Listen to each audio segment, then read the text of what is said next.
ఇవన్నీ చేయాలని అడిగితే ఇప్పుడే పోచారం గారు అన్నాడు, ఒక మంత్రి ఏమో రైతు బంధు అడిగితే చెప్పుతోని కొట్టిండ్రు అంటాడు.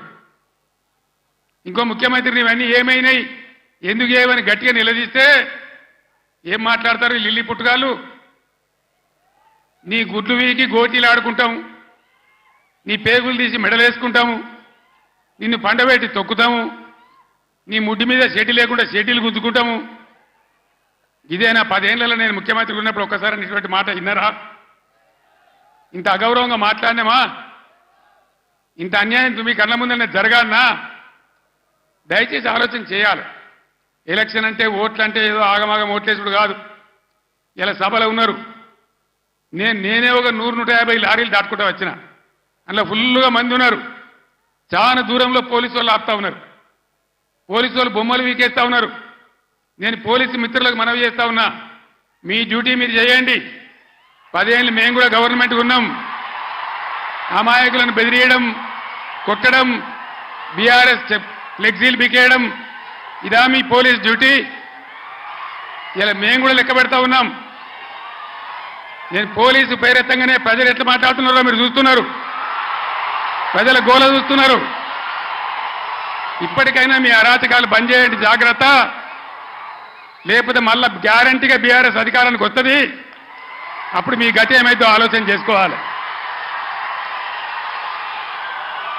10 ఏళ్ళు మేము ఉన్నామే, 10 ఏళ్ళు నేను ముఖ్యమంత్రిగా ఉన్నానే, ఒక్కరోజన్నా మేము ఈ దౌర్జన్యం చేసినామా? ఎవరినైనా వేధించినామా? మరి ఎందుకు మీరు ఇలా మితిమీరిన పనులు చేస్తా ఉన్నారు పోలీసులు? దయచేసి మానుకోండి పోలీస్ సోదరులారా, మేమన్నీ రికార్డు చేస్తా ఉన్నాం.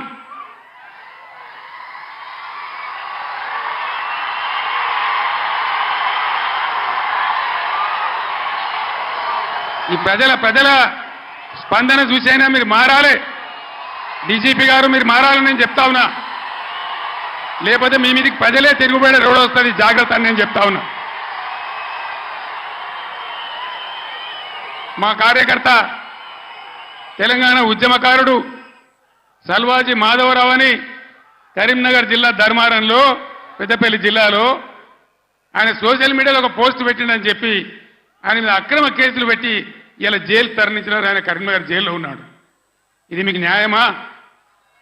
డీజీపీకి ఏమైనా గౌరవం ఉంటే ఆ సల్వాజీ మాధవరావు మీద ఏదైతే జరిగిందో దాని మీద స్పెషల్ కమిటీ సీనియర్ ఐపీఎస్ ఆఫీసర్తో ఎంక్వైరీ చేయాలి. ఏ సబ్ ఇన్స్పెక్టర్, ఏ సర్కిల్ ఇన్స్పెక్టర్ దౌర్జన్యానికి పాల్పడ్డాడో వాళ్ళ మీద మీరు చర్యలు తీసుకోవాలి. లేకపోతే తస్మాత్ జాగ్రత్త, మేము న్యాయస్థానం తలుపులు దాడతామని మనవి చేస్తా ఉన్నా. మేము కూడా మస్తుగా చూసినాం. నేను కేంద్ర మంత్రిగా పనిచేసిన, రాష్ట్ర మంత్రిగా పనిచేసిన, ఇదే జిల్లాలో 20 ఏళ్ళు ఎమ్మెల్యేగా ఉన్నా, ముఖ్యమంత్రిగా పనిచేసిన, కానీ దౌర్జన్యాలు ఎన్నడూ మీతో మేము చేయించలే. అనవసరంగా మీరు రాజకీయ చేసే వాళ్ళు చేస్తారు, మీకు అవసరం లేదు. ఆయాల ఎక్కడ చూసినా వరి కోతలు ఉండే, ఇవాళ కరెంటు కోతలు, క్రాప్ హాలిడేలు. దయచేసి ప్లీజ్ 10 నిమిషాలు, నేను ఎక్కువ మాట్లాడను, 15 నిమిషాలు నినాదాలు తర్వాత చెప్తాను తమ్ముడు. ఇదేంద్రా అంటే ఆ రోజు ఇవాళ ముఖ్యమంత్రి చెప్పిండు 2 లక్షల రుణమాఫీ డిసెంబర్ 9 తారీఖు. ఏడవాయ డిసెంబర్ 9 తారీఖు ఎవడో కూడా అన్నాడట, కూర్చుంటే లేవో శాత కాదు కానీ తాటి చెట్టు అంత ఎగురుతా అన్నాడట. డిసెంబర్ 9 పోయింది, అన్ని పోయినాయి. మళ్ళీ ఆగస్టు 15కి చేస్తామంటారు. మొన్న ఇంకో ఎమ్మెల్యే రేవూరి ప్రకాష్ రెడ్డి అని ఏడాది తర్వాత చేస్తామంటారు. అసలు వీళ్ళు చేస్తారా? వీళ్ళని నమ్మచ్చునా? వీళ్ళను వంగదీసి వీళ్ళ మెడలు వంచి 2 లక్షల రుణమాఫీ చేయించే బాధ్యత బీఆర్ఎస్ పార్టీ మేము తీసుకుంటా ఉన్నాం. అందరం కలిసి యుద్ధం చేద్దాం. పార్లమెంట్ ఎన్నికల్లో బీఆర్ఎస్ అభ్యర్థులను గెలిపించండి, బీఆర్ఎస్ కు బలాన్ని ఇవ్వండి. రైతుల పక్షాన బీఆర్ఎస్ పోరాటం చేస్తుందని మనవి చేస్తా ఉన్నా. లేకపోతే ఏమైతుంది? ఒక్క నిమిషం ప్లీజ్. స్లోగన్లు తర్వాత ప్లీజ్. అరే బాబు, స్లోగన్లు తర్వాత ప్లీజ్. ఈ మూలకుర్నలు బంద్ పెట్టనా ప్లీజ్, బంద్ చేయవా?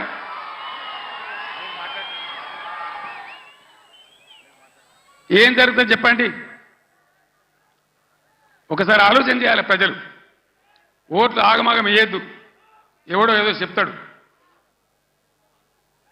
ఇదివరకే మొన్న దెబ్బతిన్నాం, మొన్న ఎలక్షన్లో దెబ్బతిన్నాం, కింది మీద అయిపోయినాం.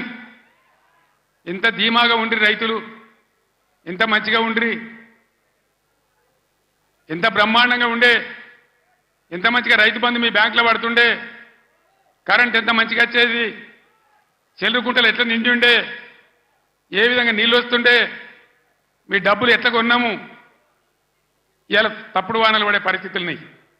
అక్కడక్కడ తెచ్చిన వాళ్ళు వడ్లు తడిచిపోతున్నాయి, కాంటాలు పెట్టలేరు, కొనుగోలు జరుగుతలేదు, దాని మీద గవర్నమెంట్కు నియంత్రణ లేదు. అందువల్ల దయచేసి మేము కడుపులో పెట్టుకొని కాపాడిన రైతులు ఇలా ఆగమాగం అవుతా ఉన్నారు. రైతు బంధు రాకపోతే అప్పుల పాలైండ్రు, లక్షల కొద్ది మోటార్లు కాలినాయి, ట్రాన్స్ఫార్మర్లు కాలినాయి, 3 ఎకరాలు వేసిన 1 ఎకరమే పండింది. ఆ ఎకరం పండిన దాన్ని కూడా కొనే దిక్కు లేదు, డబ్బులు ఇస్తారో ఈరోజు తెలుస్తలేదు, మద్దతు ధర వత్తలేదు, బోనస్ వత్తలేదు. బోనస్ బోగస్ కానియద్దు, అందరం కలిసి కొట్లాడాలి.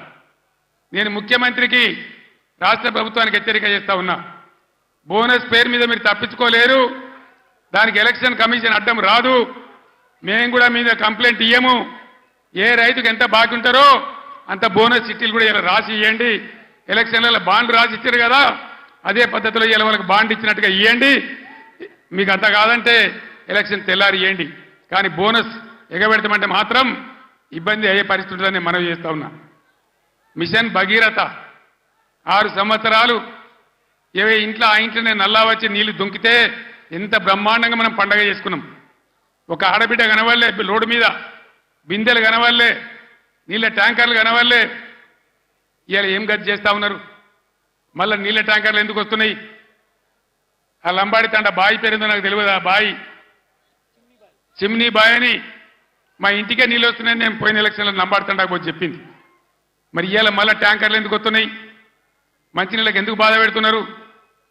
అంటే శాతగాని ప్రభుత్వం ఉంది, అసమర్థులు ఉన్నారు, ఉన్న వసతులు కూడా వాడుకోవత్తలేదు.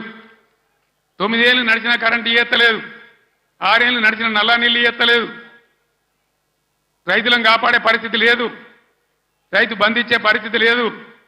ఈ విధంగా మళ్ళా మొదటికి తెస్తా ఉన్నారు. ఎన్ని మాటలు మాట్లాడిను. కళ్యాణ లక్ష్మి ₹1,00,000 కాదు, తులం బంగారం ఇస్తాం. ఇచ్చిన రాయనన్న ఒకింటికన్నా వచ్చిందా తులం బంగారం? మరి ఇట్లే కూర్చుందామా? నేను ఎక్కువ గంటల పట్టలు ఉపన్యాసం చెప్పా, 10 నిమిషాల్లో ముగించుదాం. ఏం జరుగుతుందో ఒకసారి ఆలోచన చేయండి. ఇన్ని వాగ్దానాలు చేసి, ఇన్ని మాటలు చెప్పి, మీ ఓట్లు తీసుకొని అధికారంలోకి వచ్చి ఇవాళ అన్నీ ఎగబెట్టి మళ్ళా ఎలక్షన్లో వచ్చి ఓట్లు అడుగుతారు. ఎట్లా వేస్తారు ఓట్లు? నాకు అర్థం కాదు. వేస్తే ఏమవుతుంది? ఏం జరుగుతుంది వేస్తే? మేము ఎన్ని చెప్పి, ఎన్ని అబద్ధాలు చెప్పినా మళ్ళీ మాకే గుద్దిండ్రని ఆయనతో ఏం లేకుంటే ఎగబెడతారు. ఇలా ఉల్టా గుద్ది బీఆర్ఎస్ని గెలిపిస్తేనే బీఆర్ఎస్ మొత్తం ప్రభుత్వం మెడలు వంచుతుంది, మీకు న్యాయం జరుగుతుంది తప్ప వేరే విధంగా జరగదని చెప్పి నేను తెలియజేస్తా ఉన్నా. అందుకోసం ఒకటే మాట మీరు ఆలోచన చేయాలి. ఇవాళ అనేకమైనటువంటి ఇబ్బందుల్ని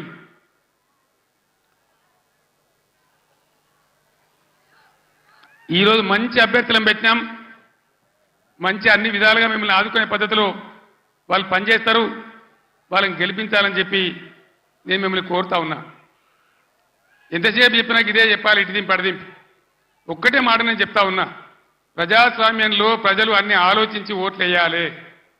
మన కళ్ళ ముందే మనల్ని మోసం చేస్తుంటే మళ్ళీ వాళ్ళకే సర్దిగడితే మళ్ళీ వాళ్ళకే ఓట్లేస్తే ఎటుకాకుండా అయితే ఆగమవుతాం.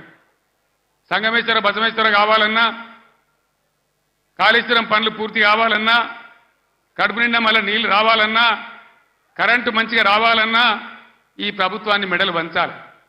నేను ఇంకో మాట కూడా మీకు చెప్తా ఉన్నా, వాస్తవంగా వాళ్ళు గెలిచినరు, మాకేం ఓర్వలేనితనం లేదు.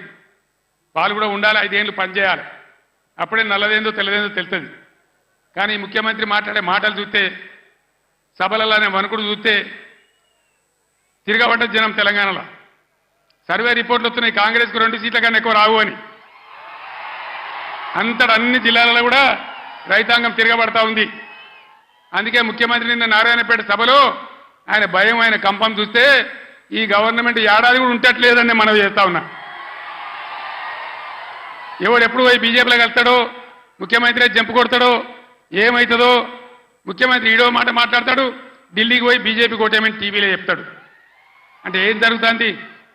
ఎవరికి ఎవడు బీ టీము, ఎవరు కలిసిపోయినరు ఒకసారి ఆలోచన చేయాలి.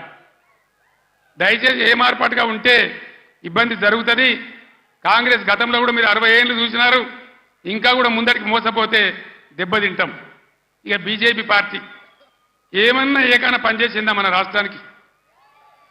పెద్దలు చెప్పారు, అక్కెరకు రాని చుట్టము, మొక్కిన మరం ఇయ్యని వేల్పు, మోరమున దానెక్కిన బారని గుర్రము, గ్రక్కున విడవంగా వలవి కదరా సుమితన్న.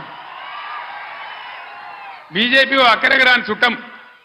ఒక మెడికల్ కాలేజ్ ఇయ్యలే, ఒక నవోదయ కాలేజ్ ఇయ్యలే, ఒక జాతీయ ప్రాజెక్ట్ ఇయ్యలే. నేను స్టేజ్ ఎక్కుతుంటే హరీష్ రావు మాట్లాడుతుంటే విన్నా, ఆయన అన్ని చెప్పిండు.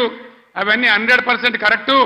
బీజేపీ కోటేసినా మన మంజీరా నదిలో వారేసిన గంతే, అది ఎందుకు పనికిరాదని మనం చేస్తా ఉన్నా. యువకులు గాడుపుల వాడు కొట్టుకొని పోకుండా, పిచ్చి పిచ్చిగా గుడ్డిగా ఓట్లు వేయకుండా దయచేసి ఆలోచన చేయాలి. ఇవాళ తెలంగాణకు న్యాయం జరగాలంటే, తెలంగాణ హక్కులు కాపాడాలంటే, తెలంగాణ ప్రాజెక్టులు కంప్లీట్ కావాలంటే, మళ్ళా రైతాంగానికి మళ్ళా మేలు జరగాలంటే ఈ ఆగమాగం పార్టీలు కాదు. తెలంగాణ హక్కుల కోసం పేగులు దిగదా కొట్టాడే ఒకటే ఒక పార్టీ బీఆర్ఎస్ పార్టీ, గులాబీ జెండా. ఆ జెండా ఉన్న కారు గుర్తుని ఆదరించాలి. దయచేసి మీ అందరినీ నేను మళ్ళొక్కసారి కోరుతా ఉన్నా.